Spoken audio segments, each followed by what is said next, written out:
Have you ever wondered what happens to us in the last moments of our lives? Why do dying people often see the same images and experience similar emotions?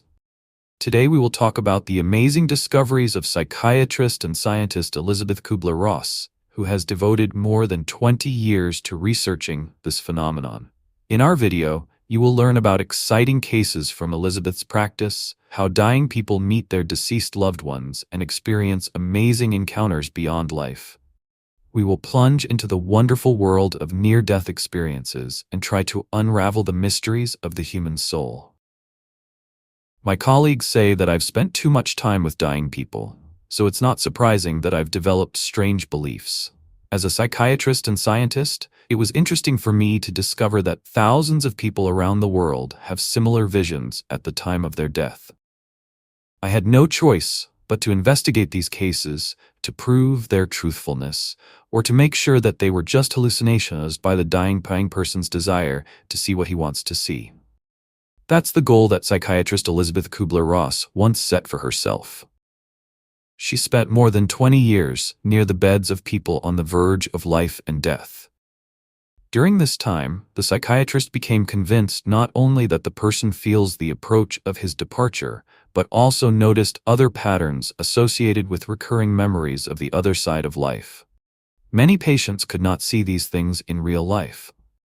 According to Elizabeth, the topic of death aroused her interest in childhood. One day, she went to the hospital with pneumonia, and there she saw death for the first time. One of the hospital's patients died in front of her eyes. She left alone, surrounded by hospital walls.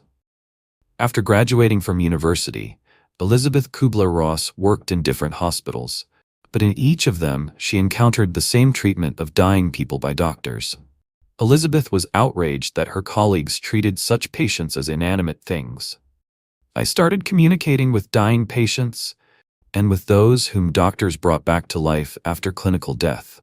I listened to their confessions and I formed a picture of what happens to a person at the moment of death. Like birth, this experience is universal for all people on Earth, regardless of culture and religious affiliation, Elizabeth noted.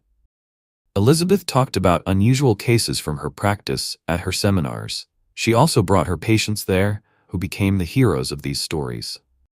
Among Elizabeth's patients was a man who lost his entire family in an accident, losing his closest people in one day. This man quit his job and turned into a tramp. One day after drinking too much, he fell on the road and was run over by a truck.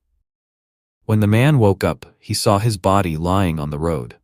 After that, he found himself surrounded by his family and was amazed that they were healthy and beautiful, although he knew how their bodies had been damaged in the accident. However, the meeting with his family was short-lived. Soon, the man saw himself on that road again. He indifferently watched as his body was placed in an ambulance and followed the process of his resuscitation. The fact that this man was just wishful thinking is not the only explanation.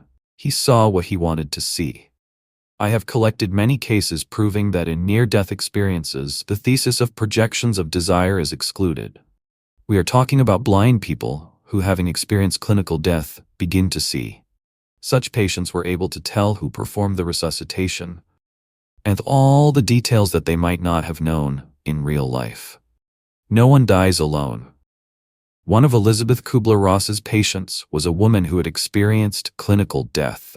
She was blind, but at the time of her death she was able to see and later wrote about everything that happened in the hospital. One of my patients lost his legs after being run over by a car. When this man found himself out of his physical body and saw him lying on the road, he was horrified. However, he later discovered that the body he felt himself in was in perfect order. Elizabeth said. According to the psychiatrist, many of her patients were disturbed by the thought that they were leaving this world without seeing their relatives. However, in practice, Elizabeth Kubler-Ross became convinced that no one dies alone. People find themselves close to their loved ones, but only with those relatives who are no longer among the living. Elizabeth asked all of her terminally ill patients who they would most like to see. Of course, the children, whose parents were still alive, wanted to see their mom and dad. However, None of these children later said that they had seen their living parents during their near-death experiences. On the contrary, at such moments, children often see deceased grandparents, as well as meet those they did not know during their lifetime. In this case, it cannot be said that the meeting with these relatives is the result of the child's desire, explained Elizabeth Kubler-Ross. In her book, Life, Death, and Life After Death, Elizabeth cites the case of a 12-year-old girl who, after coming out of clinical death, told of seeing her brother.